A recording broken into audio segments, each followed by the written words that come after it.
Hello everybody, this is Digraj Singh Rajput. Welcome to social school. इस video में हम क्या पढ़ने वाले हैं? इस वीडियो में हम पढ़ेंगे the sense of collective belonging. इस चैप्टर का लास्ट टॉपिक नहीं कहेंगे क्योंकि आगे और भी पढ़ेंगे हम, लेकिन बहुत इंपॉर्टेंट टॉपिक है। अब यहां पे 5 नंबर वाली जो कहानी चल रही है ना कि 5 नंबर के क्वेश्चन 5 नंबर के क्वेश्चन, तो एक प्रबल दावेदार ये वाला टॉपिक भी है। क्या है टॉपिक? पहले हेडिंग को समझो। हेडिंग समझोगे आधा काम हो जाएगा, आधा काम हो जाएगा, चीजें अपने आप आगे बढ़ने लगेगी। तो यहां पे लिखा है the sense of collective belonging. देखिए मैं आपको उसका कंटेक्स्ट देता हूं। इस टॉपिक का कंटेक्स्ट ये है कि आपने देश में क्या करे, अलग अलग मूवमेंट चलाए, देश में आप एक साथ हो गए, सबने हो हल्ला किया, देश को आजादी दिलवाई, ठीक है, देश आजाद तो हो गया है, लेकिन देश के लोग आपस में जुड़ के ही तो देश बनाएंगे। मतलब देश आजाद करना एक अलग चीज है, और उस देश में जो लोग रह रहे हैं, जो आजाद हुए, आजाद होके एक साथ रहे, ये अलग चीज है। ठीक है, तो सेंस ऑफ कलेक्टिव बिलोंगिंग जो है ना, वो फोर्ज करना पड़ेगी आपको। फोर्ज करना मतलब उसे आपको बनाना पड़ेगा। You are required to craft that with love. तो वो कैसे करोगे आप? उस चीज को हम क्या करने वाले हैं, इस वीडियो में समझने वाले हैं कि देश आजाद तो हुआ, ठीक है, नेशनलिज्म की फीलिंग ने कहीं ना कहीं लोगों को एक साथ तो लिया ही है, लेकिन अब क्या हो रहा है, वो लोग जो है आपस में एक साथ बंधे कैसे रहे, उन्होंने एक दूसरे को आपस में एक ही कंट्री का पार्ट रिलेट कैसे किया। These are the topics which we are going to study in this video. आप टेलीग्राम चैनल जरूर ज्वाइन कीजिए, आपको लिंक डिस्क्रिप्शन में मिल जाएगी। ठीक है, यहां पे आपको नोट्स मिल जाएंगे जिन्हें आप पीडीएफ के फॉर्म में आसानी से डाउनलोड कर सकते हैं। साथ ही साथ आपको क्या करना है, अनअकैडमी ऐप भी डाउनलोड करना है, ठीक, जहां पर आपको बहुत सारी स्पेशल क्लासेस, जहां पे डाउट सॉल्व हो जाएंगे, जहां पे आप देखेंगे तो लाइव क्विजेस होती है, बहुत सारे एग्जाम्स होते हैं। ये सारे फीचर जो हैं अनअकैडमी ऐप पर आपको मिलेंगे। So please download the app and explore all these amazing features with the code DIGRAG। ठीक है, इस कोड के इस्तेमाल से सारे फीचर्स को आप एक्सप्लोर कर सकते हैं। ठीक, चलिए, तो अब अगर हम जैसे यहां पे देखें, क्या लिखा है यहां पे, नेशनलिज्म। ठीक है, तो नेशनलिज्म के चलते क्या होता है, द फीलिंग ऑफ नेशनलिज्म जो है ना, तो with the feeling of nationalism people begin to believe that they are all part of the same nation. ठीक है, राष्ट्रवाद की जब भावना आती है ना इंसान के अंदर, तो ऐसा लगने लगता है कि यार हम सब एक ही देश के तो पार्ट हैं। ठीक है, we are the part of same nation. ठीक, ये एक चीज आने लगती है। दूसरा क्या है, when they discover some unity that binds them together। ठीक है, और वो एक ही देश का पार्ट है, एक ही देश का हिस्सा है सब, और वो ऐसा क्यों फील करते हैं? क्योंकि उनके बीच में कहीं ना कहीं क्या होता है, एक यूनिटी होती है जो उन्हें बांध के रखती है।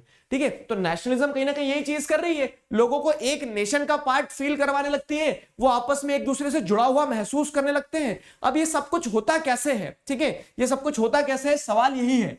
समझ में आई ना कहानी क्या है कि फीलिंग ऑफ नेशनलिज्म से लोग एकजुट महसूस करते हैं, लोग एक नेशन का हिस्सा बनते हुए फील कर पाते हैं। लेकिन सवाल यह है कि how did people belonging to different communities, regions, language, groups develop a sense of collective belonging. तो लोग, राष्ट्रवाद की जब भावना आएगी, लोगों के अंदर नेशनहुड की जब फीलिंग आएगी, तो वो एकजुट तो होंगे, लेकिन सवाल यह है कि वो एकजुट होंगे कैसे? बोलोगे सर नेशनलिज्म की फीलिंग से। अरे नेशनलिज्म की फीलिंग तो एकजुट कर रही है, लेकिन वो फीलिंग कोई इंसान थोड़ी ना कि फीलिंग ने लोगों को मतलब फीलिंग जा रही है नेशनलिज्म की, जिसने बोला कि चलो एकजुट होते हैं, नहीं। ठीक है, वहां पे सवाल यह है कि जब अलग अलग रीजन में इंसान ले रहा है, तो इसका रीजन अलग है, इसका रीजन अलग है। ठीक है, दोनों अलग अलग क्षेत्र से आते हैं, लेकिन फिर भी आपस में जुड़े हुए क्यों से महसूस करते हैं? जैसे आज फॉर एग्जाम्पल क्या है कि कोई केरला से है और कोई मणिपुर से है। ठीक है, कोई केरला से और मणिपुर से, लेकिन दोनों फिर भी आपस में जुड़े हुए हैं। कैसे? तो वो क्या बोलते हैं कि यार we are respecting the same tricolour flag. ठीक है, उस ट्राई कलर फ्लैग के आगे वो केरला वाला इंसान भी झुकता है, मणिपुर वाला इंसान भी झुकता है। वो एक ही राष्ट्रगान जो है, तो उस राष्ट्रगान को दोनों मिलकर गाते हैं।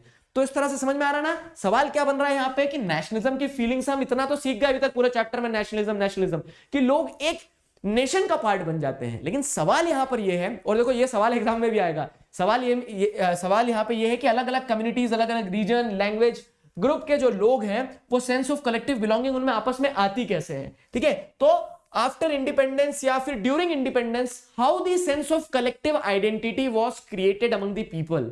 लोगों के अंदर सेंस ऑफ कलेक्टिव आइडेंटिटी आपने क्रिएट कैसे करी? ठीक है, तो वहां पे कैसे क्रिएट करिए, 2 पॉइंटर्स ध्यान रखना। ठीक है, 2 पॉइंटर्स ध्यान रखना यहां पे कि लोगों के अंदर सेंस ऑफ कलेक्टिव आइडेंटिटी कैसे आई। तो through the experience of United struggle, साथ में मिलकर सब क्या कर रहे थे, स्ट्रगल कर रहे थे। ठीक है, साथ में मिलकर कैसे कि यार हमें भी ब्रिटिशर्स से परेशानी है, तुम्हें भी ब्रिटिशर्स से परेशानी है, इन्हें भी ब्रिटिशर्स से परेशानी आई है, सब साथ मिलकर सब एक साथ क्या करते हैं, परेशानी का समाधान निकालते हैं। तो आप जो आपसे पूछा जा रहा है ना कि लोग अलग अलग कम्युनिटी, अलग अलग रीजन से थे, फिर भी एकजुट कैसे हो गए? क्योंकि सब एक ही रास्ते पे जा रहे थे, सब एक ही रास्ते पे जा रहे थे, सभी को ब्रिटिशर्स से परेशानी थी। तो जो यूनाइटेड स्ट्रगल का पार्ट था ना, उसने एकजुट कर दिया, पहली चीज। दूसरी चीज क्या है, variety of cultural processes through which nationalism captured people's imagination. अब एक साथ लड़ रहे थे वो तो एक कारण था कि यार हम सब एक ही रास्ते जा रहे हैं तो क्यों ना एक साथ हो जाए। दूसरी चीज क्या है, उसके साथ साथ क्या किया गया, मतलब यूनाइटेड स्ट्रगल के साथ साथ आप देखोगे तो बहुत सारी कल्चरल प्रोसेसेस का इस्तेमाल करते हुए बहुत सारे ऐसे तरीकों का इस्तेमाल किया जिससे लोगों में एकता की भावना है। एक एग्जांपल उठाते हैं यहाँ पे, ठीक है, आप और आपके क्लासमेट्स जो हैं, आप और आपके क्लासमेट्स जो हैं तो आपस में कनेक्टेड कैसे हो, ठीक है, because you are struggling united, ठीक है, कैसे स्ट्रगलिंग यूनाइटेड, तो आप सभी लोग संघर्ष कर रहे हैं कि 10वीं निकालना है हमें, ठीक है, तो एक वो कारण हो गया। उसी के साथ साथ में क्या होगा, उसी के साथ साथ में और भी दूसरे फैक्टर्स है जो आपको कनेक्ट करते हैं, जैसे आप एक स्कूल में आप एक यूनिफॉर्म पहनते हैं, समझ में आ रहा है, तो वहीं पे आप देखेंगे कि इंडिया में भी जो नेशनलिज्म की फीलिंग थी उसने कहीं ना कहीं लोगों को एक सेंस ऑफ नेशनहुड दिया, लेकिन उसी के साथ साथ क्या है कि वो जो अलग अलग डाइवर्सिटी के बावजूद भी एकजुट हुए हैं, तो उसके पीछे का कारण यही है कि वो एक साथ स्ट्रगल कर रहे थे। दूसरी चीज, बहुत सारी कल्चरल प्रोसेसेस जो थी, ठीक है, which through which nationalism captured people's imagination, ठीक है, बहुत सारी कल्चरल प्रोसेसेस थी। तो उसमें कल्चरल प्रोसेस में क्या था, तो जैसे history and fictions, folklore and songs, ठीक है, गानों की मदद ली गई, इतिहास की मदद ली गई, पॉपुलर प्रिंट्स एंड सिंबल्स, झंडा जो है ना, तो वो झंडा ऐसा नहीं है बस लोग हाथ हिलाना है तो उन्होंने बोल दिया कि खाली हाथ हिलाएंगे, इससे अच्छा झंडा हाथ में रख लेते, नहीं, वो क्या है, वो एक तरह का सिंबल बन जाता है, ठीक है, एक सिंबल बन जाता है जो लोगों को आपस में जोड़ता है, वो एक कल्चरल प्रोसेस का पार्ट है, समझ में आया। फिर क्या है, all played part in making of nationalism, तो नेशनलिज्म यूं ही हवा में नहीं बनाए हैं, no doubt nationalism aroused with the united struggle, but along with that cultural processes also played a very important role. अब सुनो मेरी बात, सवाल वही, बड़ा सवाल वही रहेगा कि how the sense of collective identity was forced among the people during nationalism in India, ठीक है, ड्यूरिंग द नेशनल मूवमेंट। तो सेंस ऑफ कलेक्टिव आइडेंटिटी कैसे फोर्ज की गई, तो उसमें आप ये पहला इंट्रोडक्शन लिखोगे अपना, ठीक है, इंट्रोडक्शन लिखोगे कि सेंस ऑफ कलेक्टिव आइडेंटिटी जो है तो यूनाइटेड स्ट्रगल और साथ ही साथ कल्चरल प्रोसेसेस दोनों ने एक इंपॉर्टेंट रोल प्ले किया, which created a sense of collective belongingness among the Indian masses. समझ में आया, इंट्रोडक्शन था ये, अभी जितनी भी कहानी बताई है इंट्रोडक्शन था। अब जैसे आप देखेंगे तो ऐसा क्या कल्चरल प्रोसेसेस थे, तो कल्चरल प्रोसेस में हिस्ट्री, फिक्शन, फोकलोर, सॉन्ग, ठीक है, पॉपुलर प्रिंट, इन सारी चीजों का इस्तेमाल किया गया। तो प्रिंट में जैसे देखेंगे ना, किसी भी देश को देश आप कैसे बोलोगे, देखा है कभी इंडिया जा रहा है, इंडिया निकल के जा रहा है, हेलो इंडिया, नहीं, ठीक है, तो आप क्या देखते हैं यहाँ पे, आइडेंटिटी जो है ना नेशन की, वो कहां से निकलते आती है, सिंबलाइज्ड इन अ फिगर और इमेज, ठीक है, हमेशा आप देखेंगे हर देश को एक सिंबल दिया जाता है, एक इमेज दी जाती है। जैसे आपने क्या करा, चैप्टर 1 में पढ़ा था rise of nationalism in Europe में, क्या पढ़ा था कि जैसे जर्मेनिया हो गया, ठीक है, मैरियन हो गई, ठीक है, तो यहां पे आप क्या देख रहे हैं, यहां पे देख रहे हैं आप कि अलग अलग देशों को अलग अलग इमेजेस से क्या किया जा रहा है, एक एब्स्ट्रैक्ट आइडिया, एलेगरी बनाई जा रही है। ध्यान आया कुछ, करण अर्जुन मोड़ पे जाके जरा सोचो थोड़ा सा कि हाँ ये पढ़ा था हमने। तो उस तरह से अगर आप जैसे देखेंगे तो अलग अलग देश जो होते हैं, अलग अलग देश में जो आइडिया ऑफ नेशन है, ठीक है, तो it is symbolised in the figure और इमेज, फिगर और इमेज में उसे सिंबलाइज किया जाता है। व्हाई, ठीक है, because this helps create an image which people can identify the nation. और जब आप इस तरह से इमेज बनाते हो ना, तो उस इमेज को देख के, वो इमेज चाहे मैं देखूं, आप देखो, कोई भी देखे, लेकिन अगर वो इमेज किसी कंट्री को रिप्रेजेंट कर रही है तो हम उस इमेज के साथ एसोसिएट कर पाते कि यार हमारे राष्ट्र की इमेज है। समझ में आई मेरी बात, ये हमारे राष्ट्र की इमेज है। तो जैसे इंडिया में आप देखोगे तो इंडिया में क्या इमेज, इंडिया की एलेगरी की अगर बात करो तो क्या है, इंडिया में एलेगरी किसको बनाया, भारत माता, ठीक है, तो इंडिया में जैसे आप एलेगरी देखोगे तो Bharat Mata is the allegory for India, ठीक। अब क्या होता है, the image was first created by Bankim Chandra Chattopadhyay. पहली बार जो इमेज बनाई गई वो किसके द्वारा बनाई गई, बंकिम चंद्र चट्टोपाध्याय के द्वारा भारत माता की इमेज बनाई गई, ठीक है। अब यहां पे कंफ्यूजन होता है 1 मार्क्स वाले क्वेश्चन में, image was first created by Bankim Chandra Chattopadhyay, painted में अभिनेंद्रनाथ टैगोर पे जाएंगे हम, ठीक है, क्रिएटेड और पेंटेड अलग अलग चीजें हैं। तो कह सकते हैं कि जो एब्स्ट्रैक्ट आइडिया है नेशन का, उसे क्या करना, एक इमेज देना। तो बंकिम चंद्र चट्टोपाध्याय ने क्या करा, इमेज बनाई, ठीक है। फिर क्या होता है, इन 1870s he wrote Vande Mataram. Vande Mataram क्या है, हमारा नेशनल, ठीक है, नेशनल सॉन्ग। तो वंदे मातरम उन्होंने लिखा as a hymn to the motherland, ठीक है। वंदे मातरम मतलब क्या है कि मां समान, मां तुल्य जो देश है उसे हम क्या करते हैं, प्रणाम करते हैं। तो उस तरह से उन्होंने क्या किया, मदरलैंड के लिए वंदे मातरम लिखा। Later it was included in novel Anandamath and widely sung during the swadeshi movement in Bengal, ठीक है। बाद में क्या है, उसे आनंदमत नॉवल में लिखा गया और जो स्वदेशी मूवमेंट चला बंगाल में तो उसमें बहुत बढ़ चढ़ के गाया गया, ठीक है। तो अब क्या हो रहा है कि मैं भी एक गाना गा रहा हूं, तुम भी एक गाना गा रहे हो, तुम भी एक गाना गा रहे हो। मर्सेल्स वाला सॉन्ग क्लास 9th में आपने पढ़ा था, ठीक है, लड़ने जा रहे थे, एक गाना गाते हुए जा रहे थे, उनका नेशनल एंथम बन गया फ्रांस में, ठीक। तो उसी तरह से क्या है, सॉन्ग्स हो गया, इमेजेस हो गई, ठीक, वो क्या कर रही है, आपको सेंस ऑफ कलेक्टिव आइडेंटिटी दे रही है, ठीक है। तो how the sense of collective identity was created, तो आप लिखेंगे कि नेशनलिज्म में लोगों को आपस में एकजुट करने के लिए उनका जो यूनाइटेड स्ट्रगल था वो तो एक पार्ट था ही, साथ ही साथ कल्चरल प्रोसेसेस का इस्तेमाल किया गया। कल्चरल प्रोसेसेस में भारत माता की इमेज जैसे बंकिम चंद्र चट्टोपाध्याय ने क्रिएट करी उसका इस्तेमाल किया गया, song such as Vande Mataram इनका इस्तेमाल किया गया। और इमेजेस की अगर बात करें तो जो पेंटिंग बनाई भारत माता की, ये बुक में जो पेंटिंग दी गई है, ठीक है, बुक की पेंटिंग है, देखो तो ये जो पेंटिंग बनाई है अभिनेंद्रनाथ टैगोर ने बनाई है 1905 में, ये ध्यान रखना, ठीक है। द पेंटिंग ऑफ भारत माता पेंटेड बाय अभिनेंद्रनाथ टैगोर।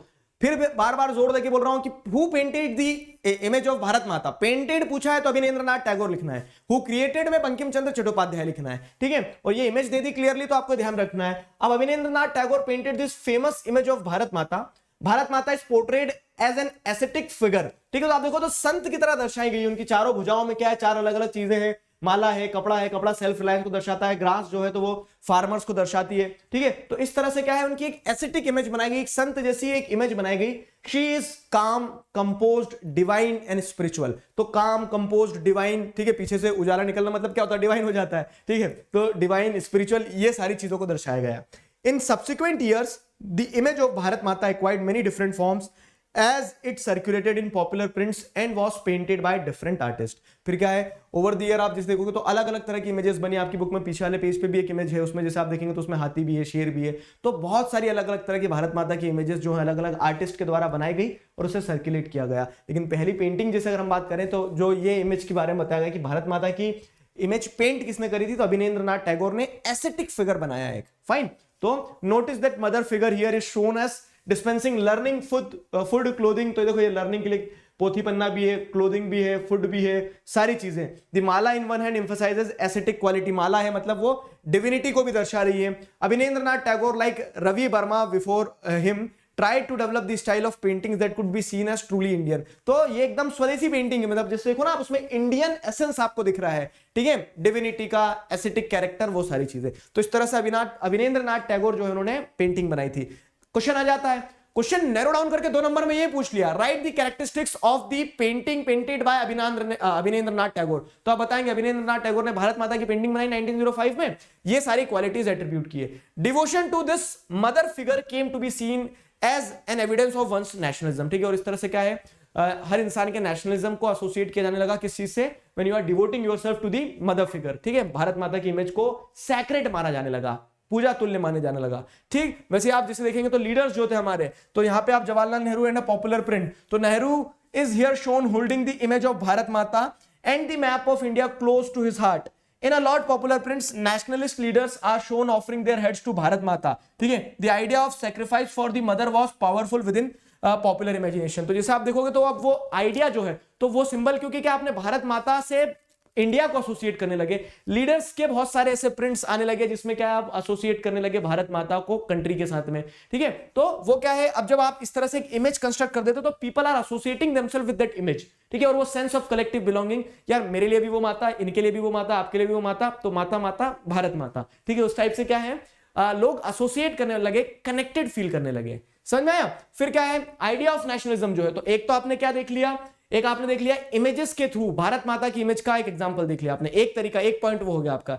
दूसरा क्या है, अगेन ठीक है, आइडिया ऑफ नेशनलिज्म या फिर जिससे sense of collective belonging develop हो, ठीक है। तो it was also developed with the movement to revive Indian folklore. Folklore क्या होता है ना, जिसे जो कहते हैं जो ग्रामीण क्षेत्रों में कोई कहानियां हैं, कोई किस्से हैं, ठीक है, जो फोक टेल्स हैं, टेल्स किससे हो गए, ठीक है। फोक लोर मतलब क्या हो गया, जो लोक नृत्य, लोक गीत होते हैं, लोक गीत जो होते हैं, फोक डांस मतलब लोक नृत्य होते हैं, ठीक है। तो इस तरह से क्या है, जो लोकल लेवल पे आपको क्या देखने को मिलता है, रीजनल लेवल पे आपको डांस, ठीक है, सॉन्ग्स, स्टोरीज, ये सारी चीजें जो है, ये सारी चीजें भी जोड़ती है आपस में। कैसे जोड़ती है वो समझाता हूं मैं। तो nationalist began recording folk tales sung by the bards. Bard समझ, तो ये इस तरह से जो गाने वाले आते हैं ना ब्राड्स, वो, ठीक है। तो nationalist began recording folk tales sung by bards, ठीक है, and they toured villages to gather folk songs and legends, ठीक है। तो इस तरह से नेशनलिस्ट जो थे वो जगह जगह जाने लगे, लोगों से वहां की क्या करने लगे, लोकल जो कह सकते हैं कि स्टोरीज है, फोक सॉन्ग्स है, फोक टेल्स है। और ये इंडिया की ही बात नहीं, जैसे आप जर्मन यूनिफिकेशन में भी ग्रिम ब्रदर्स के बारे में आपने पढ़ा था, ध्यान आया कुछ, ठीक है। तो इस तरह से क्या है, इस तरह से लोग फोक टेल्स पे फोकस करने लगे, फोक सॉन्ग्स पे फोकस करने लगे। These tales they believed gave a true picture of traditional culture that had been corrupted and damaged by outside forces। ठीक है, और ये जो पिक्चर्स थी, ये जो टेल्स थी, these tales they believed give a true picture of traditional culture। उन्होंने बोला कि जो लोक नृत्य है, ये लोकगीत है ना, ये ट्रू पिक्चर देते हैं। बाकी तो क्या, ब्रिटिशर्स ने आके पूरा ट्रेडिशन खत्म कर दिया। जैसे आज हम देखते हैं ना कि आज म्यूजिक इंडस्ट्री को आप देखोगे तो उसमें क्या है, उसमें सब पॉप और सारे प्रकार की दुनिया भर की चीजें मिक्स हो गई। लेकिन अगर आप देखेंगे कि इंडियन म्यूजिक क्या है, तो आप कहीं जाते हैं, पूरा पुराना शास्त्रीय संगीत सुनते समझते, तो आपको पता लगता है कि हाँ, दिस वाज द ओरिजिनलिटी। ठीक है, तो उसी तरह से क्या है कि इंडियन हिस्ट्री जो है, ठीक है, इंडियन हिस्ट्री, इंडियन कल्चर को ओरिजिनलिटी के फॉर्म में जोड़ने के लिए क्या है, फोक टेल्स वगैरह का, इंडियन फोकलोर्स को रिवाइव करने का प्रयास किया गया, ताकि जिससे लोग अपनी ओरिजिनलिटी से जुड़े और वहां से कनेक्ट होना स्टार्ट हो, क्योंकि जड़ें तो सबकी एक जैसी होगी ना, वो वाला पॉइंट था यहाँ पे। फिर क्या है, it was essential to preserve this folk tradition in order to discover one's national identity and restore a sense of pride in one's past।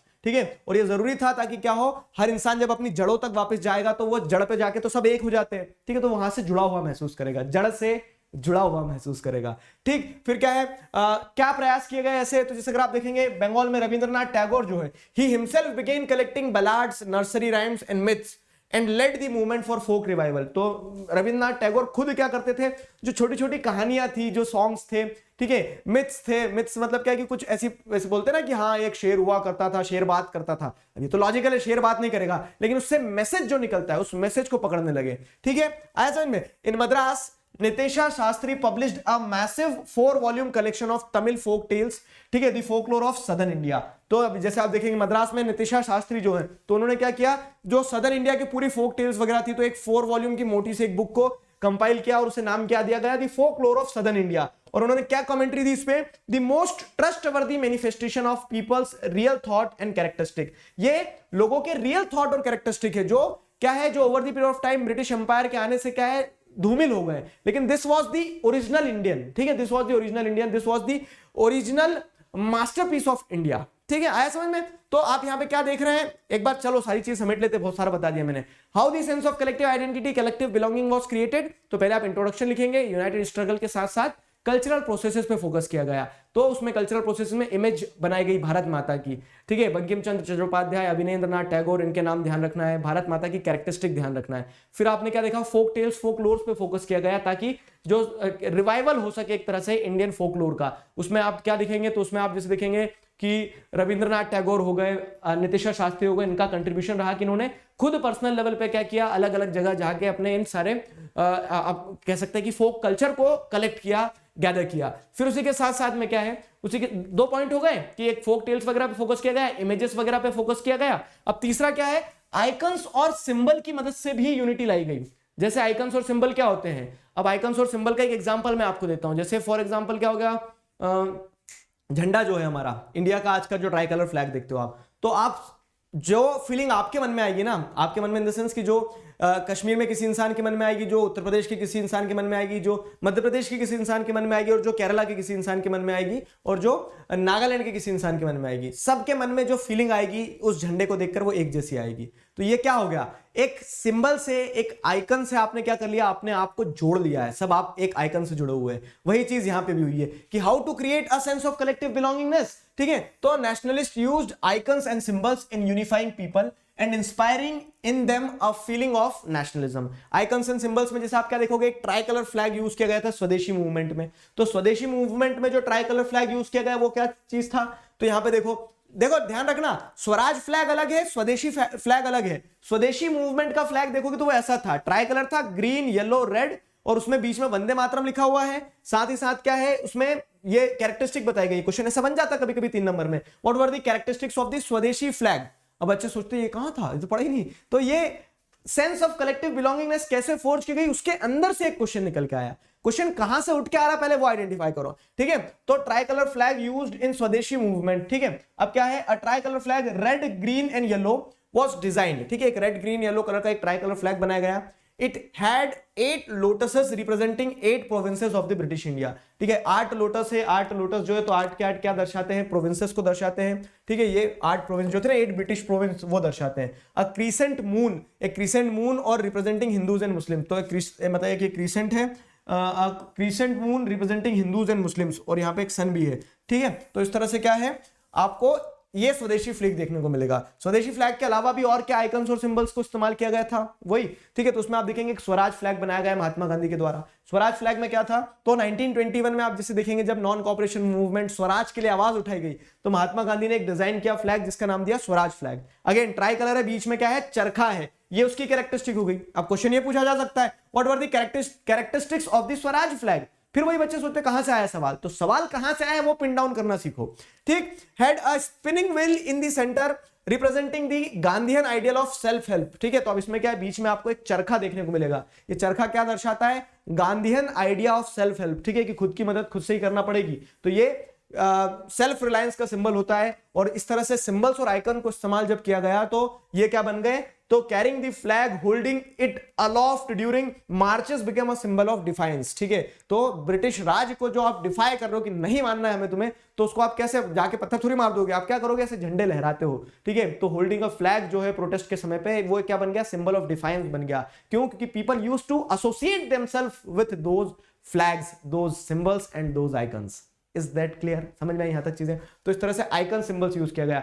एक बार रिकॉल करेंगे मेरे साथ फटाफट, क्या है, तो आपने देखा कि एक इंट्रोडक्शन देख लिया, फिर आपने देखा भारत माता की इमेज वगैरह से सेंस ऑफ कलेक्टिव आइडेंटिटी बनाई गई। दूसरा आपने देखा इंडियन फोक टेल्स, फोक लोर्स की मदद से सेंस ऑफ कलेक्टिव आइडेंटिटी बनाई गई, रविंद्रनाथ टैगोर, नितेशा शास्त्री के बारे में। फिर सिंबल्स और आइकन्स का इस्तेमाल लिया गया, तीसरा पॉइंट, मतलब चौथा पॉइंट हो गया वैसे ये, ठीक है, इंट्रोडक्शन को मिला के। तो सिंबल्स और आइकन्स का इस्तेमाल किया गया। सिंबल्स और आइकन्स में आपने क्या देखा, तो जैसे स्वराज फ्लैग हो गया, स्वदेशी फ्लैग हो गया, इन चीजों का इस्तेमाल किया गया। Feeling of nationalism was created through reinterpretation of history, ठीक है। नेशनलिज्म जो है ना, नेशनलिज्म राष्ट्रवाद जो है, तो वो राष्ट्रवाद कहीं ऐसे एक बॉटल ढक्कन में लेके पिया नहीं जाता है, वो डेवलप होता है धीरे धीरे, ठीक है। It is a process. तो वो प्रोसेस जो है, वो प्रोसेस कब बेहतरीन होगी, जब आप अपने पास्ट से उस प्रोसेस को डिराइव आउट करते हैं। एक बहुत अच्छा मैं आपको यहाँ पे एक वो दे रहा हूं, क्या दे रहा हूं, मतलब एक बहुत अच्छा पर्सपेक्टिव दे रहा हूं, इसे समझना इंपॉर्टेंट बात है, इसे सुनना और समझना बहुत ज्यादा जरूरी है।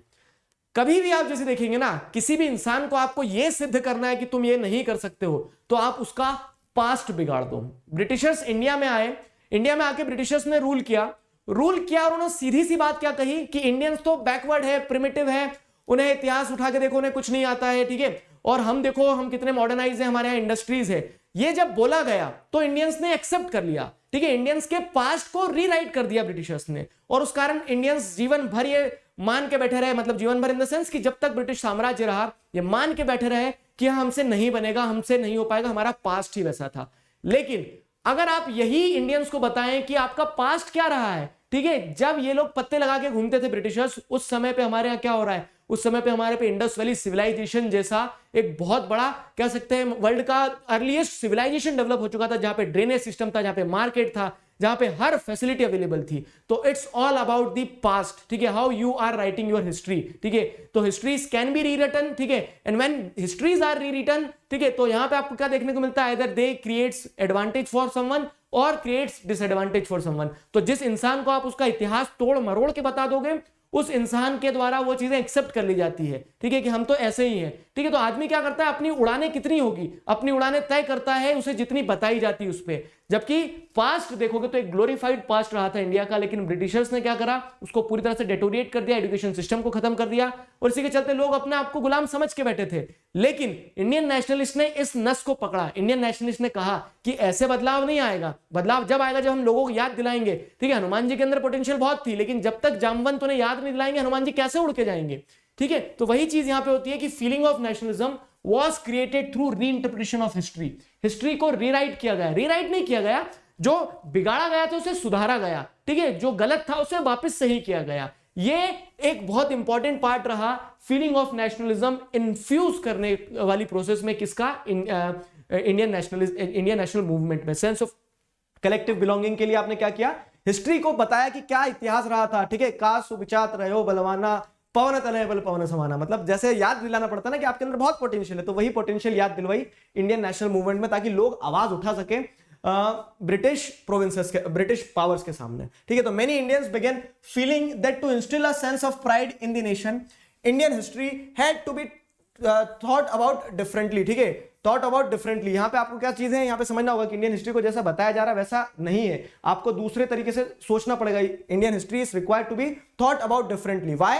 Because British saw Indians as backward, primitive, incapable of governing themselves. Britishers यही बोलते हैं कि इन्हें गवर्नेंस की जरूरत है, इसके लिए तो हम आए हैं ब्रिटिश, वहां ब्रिटेन छोड़ के हमारा घर परिवार, कि हम इनको गवर्न कर पाए। ऑब्जेक्टिव सबको पता है कि हाँ लूटपाट मचाने आए थे, लेकिन जिस तरह से उन्होंने इंडियंस को बैकवर्ड, प्रिमिटिव और इनकेपेबल ऑफ गवर्निंग बता के रूल कर लिया था, तो इंडियन नेशनलिस्ट को लगा कि नहीं यार बदलाव की जरूरत है। ठीक है, in response Indians began looking into the past to discover India's great achievement. ठीक है, और इसी रिस्पॉन्स में कि हम प्रिमिटिव नहीं है, हम बैकवर्ड नहीं है, we are not incapable of governing, Indians ने क्या करना स्टार्ट किया, इंडियन नेशनलिस्ट ने इस चीज के रिस्पॉन्स को ऐसे देखा कि हम लोग हमारे पास्ट में, हमारी जड़ों पे जाके देखने लगे कि क्या हम सच में प्रिमिटिव रहे, क्या हम सच में बैकवर्ड रहे, नहीं। ठीक है, तो फिर हमने देखा कि बड़े बड़े एम्पायर्स रहे थे जब बहुत डेवलपमेंट था। ठीक है, और आप जैसे देखोगे तो हर फील्ड में साइंस, ऐसा कहा जाता है साइंस और टेक्नोलॉजी में डेवलपमेंट नहीं था, क्यों नहीं था, चरक सही था, देखो आप उठा के। ठीक है, आर्यभट्ट का कंट्रीब्यूशन देखो आप, तो वी वर बीइंग डेवलप्ड। ठीक है, लेकिन क्या हो रहा है, ब्रिटिशर्स ने क्या करा कि हिस्ट्री को डिटोरिएट कर दिया, तोड़ दिया। कैसे? तो अब यहां पे इंडियंस ने क्या करना स्टार्ट किया फिर कि ये जो they started looking into the past to discover India's greatest achievement, तो उन्होंने क्या करना स्टार्ट किया, जैसे अगर आप देखेंगे तो nationalist effort to reinterpret history, nationalist ने लिखना स्टार्ट किया। They wrote about glorious developments in ancient times, उन्होंने लिखा कि सिविलाइजेशंस देखो उठा के, देखो आप मौर्य एम्पायर, देखो आप गुप्ता एम्पायर। ठीक है, तो दे wrote about the glorious development in ancient time when art and architecture, science and maths, religion and culture, law and philosophy, craft and trade had flourished. उन्होंने बताया कि क्या होता है डेवलपमेंट, क्या होता है प्रिमिटिव, क्या होता है बैकवर्ड। अगर हम इन सारे फ्रंट्स पे मजबूत थे हमारे पास्ट में, तो हम प्रिमिटिव, हम बैकवर्ड कभी नहीं रहे। वो तो ब्रिटिशर्स ने हमें बुद्धू बना दिया। सिंपल सी चीज है, मैं आज आपसे बोलते रहूंगा यार तुमसे कुछ नहीं बनता, तुम कुछ नहीं कर पाओगे, तुम ऐसे ही रहोगे, तो क्या हो जाएगा कि धीरे धीरे आपका माइंड उस चीज को एक्सेप्ट करने लगेगा, और वो ब्रिटिशर्स ने कर दिया था। तो उसी चीज को वापस से सुधारने का प्रयास किया गया नेशनलिस्ट के द्वारा। They tried to reinterpret the history. ठीक है, this glorious times in their view was followed by history of decline when India was colonised.